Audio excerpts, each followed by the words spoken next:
अस्सलामु अलैकुम वरहमतुल्लाहि वबरकातुहू। अज़ीज़ साथियों, जो आज़मीन हज अगले साल हज को जा रहे हैं, यानी 2026 को हज को जा रहे हैं, उनके लिए अहम अपडेट्स और गाइडलाइंस आपको ही। इसमें पहला क्या है, बिहार में जो एम्बार्केशन पॉइंट था गया करके, गया जो एम्बार्केशन पॉइंट बिहार में है वो कैंसिल हो गया है। तो बिहार के हाजी साहब इस पॉइंट को क्या है नोट करें, वहाँ से फ़्लाइट नहीं जाएगी। और क्योंकि वहाँ रीज़न ये बोला गया है कि क्या है, वहाँ पे जो जितने एप्लीकेशंस आना था वो नहीं आए करके क्या है, वहाँ से वो एम्बार्केशन पॉइंट को कैंसिल कर दिया गया है। दूसरा अहम ऐलान ये है कि अभी हम हज कमेटी से क्या है अपनी खिदमत अंजाम देकर आ रहे हैं। वहाँ पर एक बूढ़ी अम्मा का पासपोर्ट आया।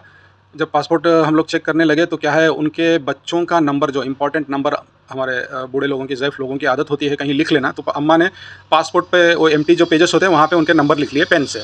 अगर पेंसिल का होता तो उसको रबर से ये कर देते, लेकिन पेन से लिखा है, बहुत दिक्कत हो गई। यहाँ से अगर हम क्या है हमारे ऑफिशियल्स क्या है भेज भी दें, एक हाजी के इकराम में उनको भेज भी दें, तो क्या है सऊदी के स्क्रीनिंग में वहाँ के एयरपोर्ट में दिक्कत हो जाएगी। तो खासकर जो हज़रात अपने माँ बाप को, बूढ़े माँ बाप को, ज़ैफ़ माँ बाप को हज पे भेज रहे हैं, तो उनका पासपोर्ट क्या है बिना क्या है ऐसी चीज़ों से क्या है एहतियात रखें। और क्या है उनको एक फ़ाइल दिलवा दें, टिकट वगैरह अपनी गोलियों के जो भी इंपॉर्टेंट डॉक्यूमेंट्स है वो फाइल में रख दें। क्योंकि बहुत सारे ऐसे भी मामले आए हैं कि टिकट कहीं खो गई है। एयरपोर्ट के पास जो टर्मिनल होता है वहाँ क्या है वॉशरूम एरियाज़ के पास, वज़ू के पास बहुत सारे टिकट्स ऐसे ही छोड़ के हाजी साहब चले जाते हैं। तो जब अगर ज़ैफ़ माँ बाप को भेज रहे हैं या आप ज़ैफ़ हाजी साहब जा रहे हैं तो इसका ख्याल करें, एक फ़ाइल अपना मेंटेन कर लें।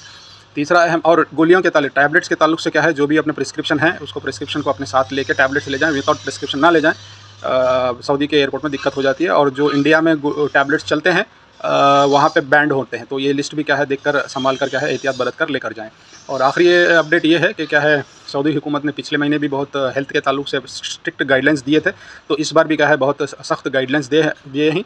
और बोला है कि जिसकी भी क्रॉनिक इलनेस है, लंग्स डिजीज़ है, टीबी है, ऐसी बड़ी बीमारियां हैं, किडनी इश्यूज़ है, ऐसी बीमारियां वालों को फिर से क्या है सऊदी एयरपोर्ट पे स्क्रीनिंग होगी। अगर बड़ी बीमारियां निकलें, अगर सऊदी एयरपोर्ट से निकल भी गए, तो अगर कुछ हो गया खुदा ना खास्ता और हाजी साहब एडमिट हो गए, तो उनकी चेकअप जब होगा टेस्ट किया जाएगा। अगर बड़ी बीमारी निकली तो उनको वापस भेज दिया जाएगा। ऐसी गाइडलाइन आई है। हमारा काम है आप तक ये पैगाम पहुँचाना। आप अपनी सेहत का ख्याल रखें, पूरा फिट रहें, अपने गोलियाँ, दवाइयाँ, टैबलेट जो है टाइम पर लेते रहें, और अपने अगले साल के हज के लिए अपने को तैयार करें, फिजिकल फिट रखें। अगर डॉक्टर साहब से अगर बीमारी छुपा के आपने मेडिकल सर्टिफिकेट ले लिया और वहाँ जाके आगे पता चल गया कि आपको ये बड़ी बीमारियाँ पहले से हैं, तो मेडिकल ऑफिसर पे भी क्या है सख्त कार्रवाई की जाएगी। ये बाकायदा एडवाइजरी में लिखा गया है। तो हाजी साहिबान क्या है इन चीज़ों को ध्यान रखें और इस हक़ीर को दुआ में याद रखें। अस्सलामु अलैकुम रहमतुल्लाहि व बरकातुहू।